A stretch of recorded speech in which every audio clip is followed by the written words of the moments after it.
Welcome to Elevate Your Ride, the podcast dedicated to elevating your performance in the saddle. I'm Ellie, your personal trainer. And I'm Lauren, your mindset coach. Today we're going to talk about mindset with our host, Lauren.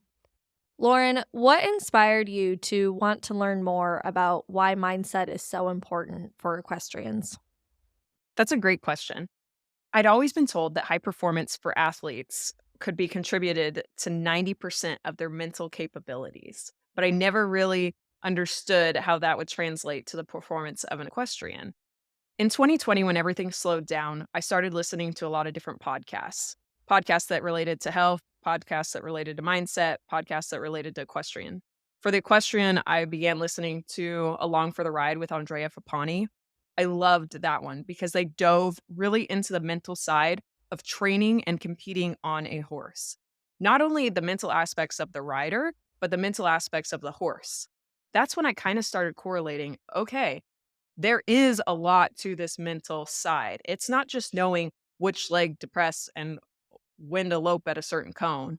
It's understanding how to think to relate to your horse, understanding how to think to be a top competitor. I also started listening to a book called Relentless by Tim Grover. He worked with Michael Jordan, and so he talked a lot about Michael Jordan's mindset and what set him apart from the rest.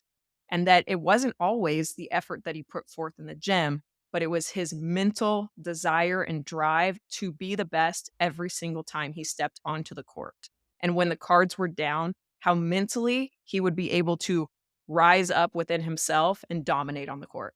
I also listened to The Converse Cowboy, where he interviewed multiple different trainers in multiple different sectors of the equestrian sport. And it was just so interesting to hear how they overcame adversity, how if in the middle of a run things started going wrong, they would be able to pull it back together and still get the win. And I thought, wow, I need to start doing this for myself. And there was just a huge lack of information available to apply it to what we do. What was the moment you realized how important mindset is in the show pen? I would say probably the 2020 AQHA World Show. I'd been listening to all those different podcasts. I'd been reading those books. I'd really been taking a dive into the mental aspect. In the past, when I had made finals, hadn't done super well in the finals. I would do really well in the prelims, but then I'd kind of choke in the finals because I wanted to try to be better and try to be the best. And that often led to errors, penalties, and just not being able to show up at my best. So in 2020, when I made the finals for the amateur horsemanship, I told myself, okay, it's time to apply all of the things that you learned this year and let's just see if it works. Because historically, you've kind of been a failure. So we got nowhere to go but up from here. So you might as well try it. So I went out there, I tuned out the rest of the competition. I focused on my breathing, I focused on my horse. And when I stepped into the arena, it was probably one of the best patterns that I've had in my entire life. I felt so connected to my horse. I felt like I was in a complete state of flow. When I walked out, I did not care what the result was. I knew that I had put together the best that I possibly could with my horse that day for that pattern. We were blessed enough to go ahead and win, and that just really solidified the fact that mental preparation is key to coming out as a champion. What do you say to yourself in the moments before you walk into the pen? So I always say a prayer, ask for peace and wisdom, be able to show the best of my skills and have confidence in myself. I practice box breathing. It's a technique where you breathe in, count to 4 slowly, feel the air into your lungs, then you'll hold your breath for 4 seconds, and then you'll exhale for 4 seconds. So when you do this, it's all about keeping the count. I like to put it in more of my diaphragm instead of my chest. I feel like that helps center me down on my horse too. And that helps to calm my nerves, slow my heart rate. And you can do this for as many times as it takes for you to kind of just feel a peace come over you. Do you talk to yourself when you're in the show pen? Like if there's an element that you are nervous about, like a lead change or a spin, what do you say to yourself? Or do you say anything? Absolutely. It's like a never ending chatter reel in my head when I'm out there. But I will say that when you're really in a state of flow, all you're thinking is that next stride, next stride, next stride. But so let's just say I walk into the pen, I'm standing at the cone, I'm working on my breathing. Once they nod, I'm just thinking all about my horse and saying connection. I'm telling myself, stay, wait. And that's the biggest thing I probably tell myself is to wait. Because when you get us ahead of yourself and ahead of your horse in the middle of a pattern, that's when things start going wrong. Your horse starts anticipating, your maneuvers become less crisp. So I make myself wait for every single stride.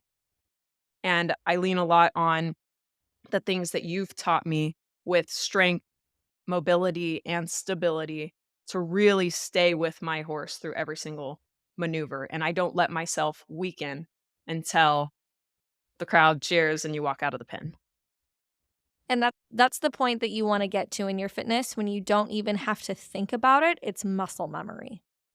Yes, absolutely. And the same can be said for your mindset too, right?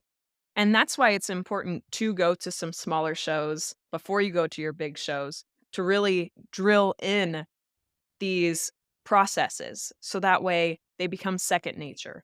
Just like you have to be strong and it takes building up weeks of training, mentally, it's the same thing. You can do it at home when you do your practice rides, you can do it at smaller shows.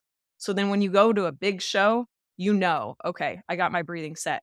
I've got my mental chatter set. I've got a plan when I step into that pen.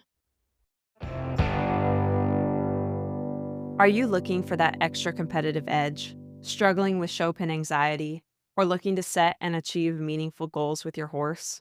Schedule a session with me, Lauren, your dedicated mindset coach. As an experienced competitor, I understand the mental demands required to excel at the highest level, and I'm here to support you in building a plan to help you stay accountable and reaching those goals. For more information, check out laurencervelli.com or click on the website link in our show notes. Let's work together to elevate your ride. How does your mindset shift when you're competing at a local show compared to competing at the world or the Congress level? I try to keep them exactly the same. If you say, "Oh, I'm just at a local show, I'm gonna slack off a little bit," that's not going to help build that mental muscle where you need to be sharp and need to be strong. I know a pattern at most can be 3 minutes long, so you think, "Oh, that's not that much." But when you're in intense focus, 3 minutes can be eternity. To relate it to fitness, think about doing a plank. If you try to do a plank for a minute your first time out, you're not gonna make it, right? So, it's really good at the smaller shows especially, they usually have shorter patterns. It's great to dial in your mindset and become mentally super strong, so that way when you get to the world show or the congress, you've got the mental capacity already built up for those longer patterns that are more difficult for you to do. How do you handle tough love from the judges? Ah, yes. So, in the past, there were a lot of tears involved. But now that I've kind of dove into the mindset portion of athletic training, I realize that there's a difference between having a growth mindset and having a fixed mindset. So, growth mindset means that you are willing to make mistakes and you know that they are part of your developmental process.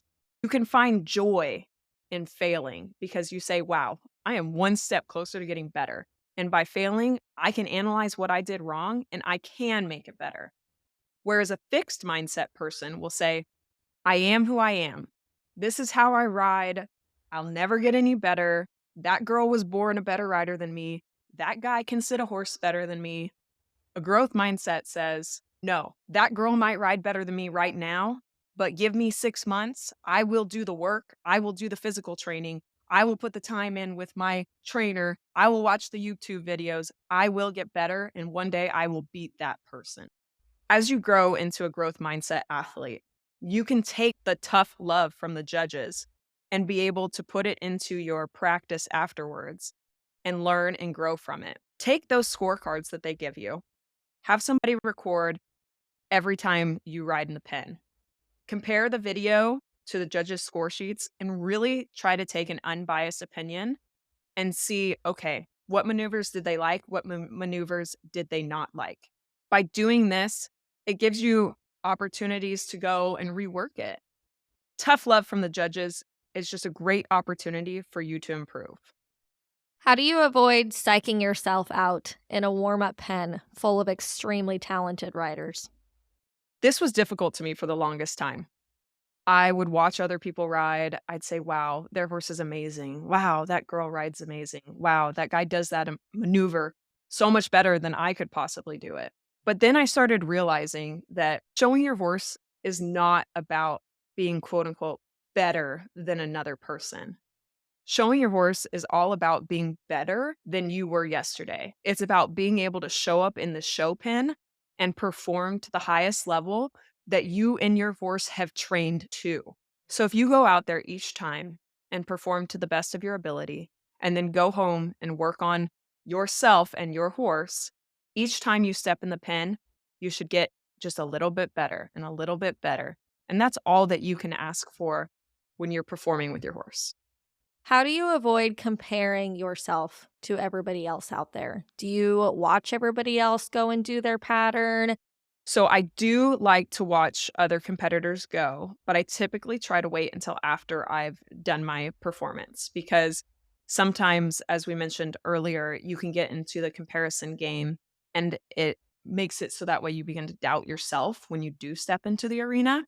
So I like to wait until the end because it is good to watch other riders, especially if they're doing the exact same pattern.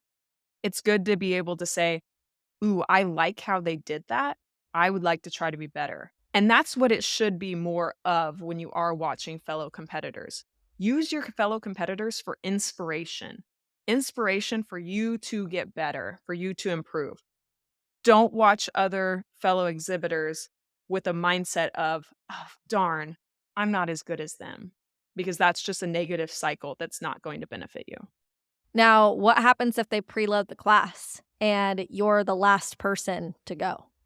That's going to take a lot of mental strength, man, especially if there's 10, 15, 20 horses and you're just sitting there watching everyone go.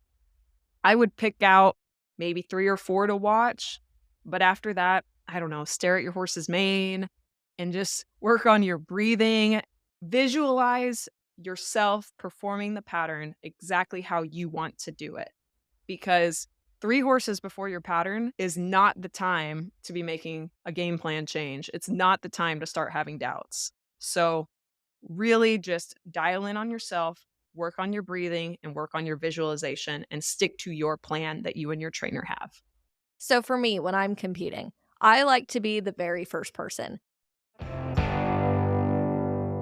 Hi everyone, it's your personal trainer Ellie. If you're looking to become a stronger, more balanced, and flexible rider, I'm here to help. I offer virtual personal training sessions and customized workout plans that you can complete on your own. As a fellow competitor, I understand the physical demands riding requires, and my goal is to help you perform your best for your horse, whether you're preparing for a show or just want to improve your everyday rides. Visit lopindowntherailfitness.com or click on my website tab in the notes of this podcast episode to learn more. Let's work together to elevate your ride. If there's no order of go, if there's no draw, I like to be the person that goes up and says, I'll go first. So it's really hard for me mentally when I'm the last person who's supposed to go and the class is preloaded. I have a really hard time with that.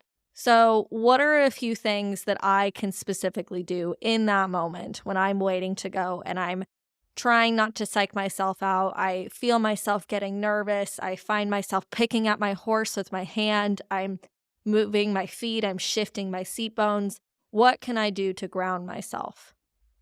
Absolutely. That's a great question. And I think a lot of us can relate to that feeling because it is nerve wracking to sit out there. But really rely on your breathing.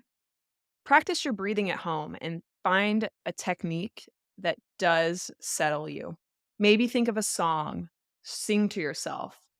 Find a song that reminds you of a happy time and just play it over and over in your head. Visualize your pattern with your horse. Think about when you breathe, about breathing down into your horse and feeling them relax as you relax, because you don't want to sit there and pick on them and have them get nervous, which makes you even more nervous. So just keep yourself calm and allow the work that you and your trainer have done get you through the rest of it. How do you manage the stress of competing? Competing is stressful, right? It's just inherently what's going to happen. No matter how much we try to pretend that it's just another day, you're going to feel those butterflies. But that doesn't mean it has to be a bad thing. The butterflies mean that you care about the outcome. So tell yourself, what matters is the connection between me and my horse. What matters is me being able to step in the pen and show that I am completely one and connected with my horse every stride. How do you manage the fear of trusting your horse when things go sideways and your horse spooks? I just recently experienced this. I was taking my 2-year-old out for a trail ride for the first time. And I knew when I was going into this quote unquote scary event that things probably weren't going to go exactly as planned. So, what you need to do is if you know you're going to be in a situation where you have some fears or mistrust of the outcome, have multiple plans. Go into it and say, okay, this is plan A. My trainer and I have developed a course of action, and ideally, this is the way it's going to go. However, if things start going off course, I'm going to revert to plan B, plan C, plan D. It's all about having options for yourself and options for your horse. And to develop those options, it comes with acquiring knowledge. The knowledge can come from watching a lot of YouTube videos, listening to podcasts, ideally spending time with your horse. So that way you know your horse, you know what works for them, and you know what they're capable of. So schedule an extra session with your trainer and say, hey, these are the things I'm worried about. What can we do to mitigate them? What can I do as a rider if these things do start to happen? So, like when I was riding that horse out in the trail ride, he got a little spooky, but I just said, "Hey, we're going to go to plan B. I'm going to do extra stuff to keep your mind engaged." And he overcame them and he had a really good time. But if I wouldn't have had plan B and C in my back pocket, it could have gone south very fast. I was wondering how your trail ride went when I saw you posted it on Facebook. It ended well enough to get a Facebook video, so that's good. Hey, Elevate Your Ride fans. Are you loving our show and looking for a way to show your support? Check out our line of Elevate Your Ride merchandise. From stylish t-shirts to cozy hoodies to journals and hats, we have everything you need to represent your favorite podcast. Ready to gear up? Click on the Buy Our Merchandise Here link in the podcast notes, or head on over to our website, elevateyourride.co, and click on the Store tab. Thank you for your support. Make sure to like, follow, and share our platform with your friends.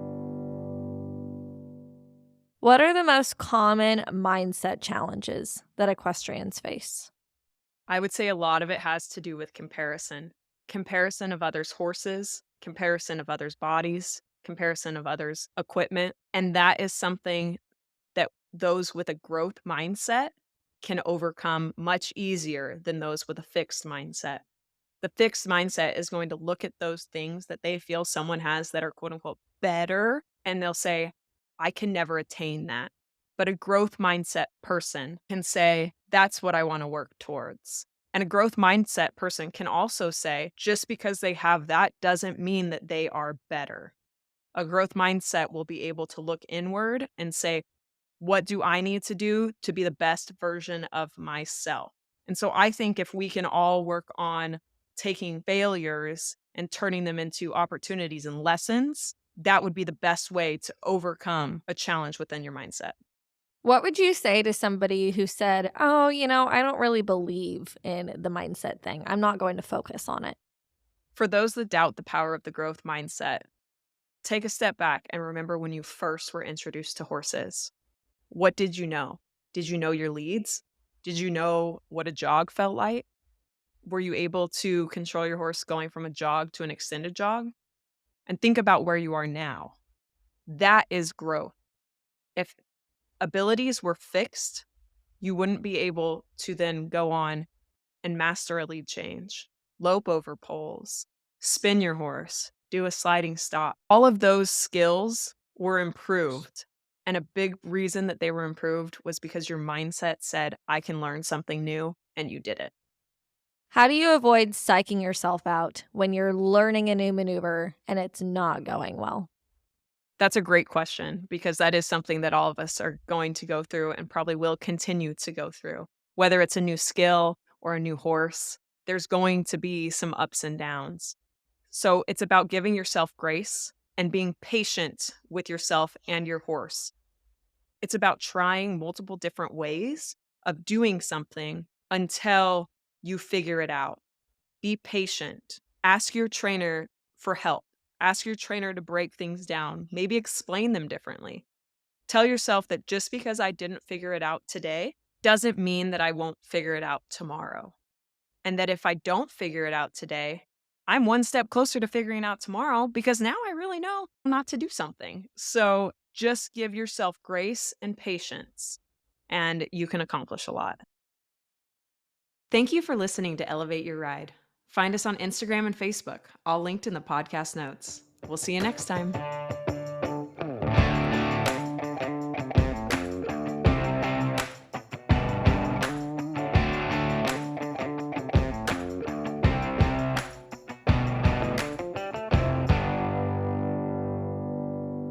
The information provided by Elevate Your Ride is for educational and informational purposes only and is not intended as medical or professional advice.